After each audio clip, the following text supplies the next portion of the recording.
we go, third try.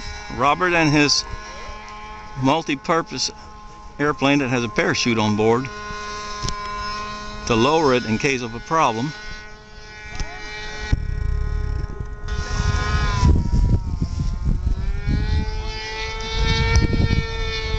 I don't know if he's going to deploy the chute on the first flight. There he goes. And the chute has come off totally. And there goes the plane. Tonk.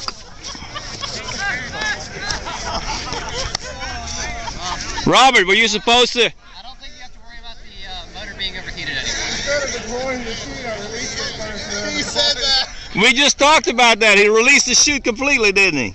Mike actually said that earlier too. I heard it, yeah. Releases it and then Exactly. Yeah. Oh well. That's the entertainment for today, folks.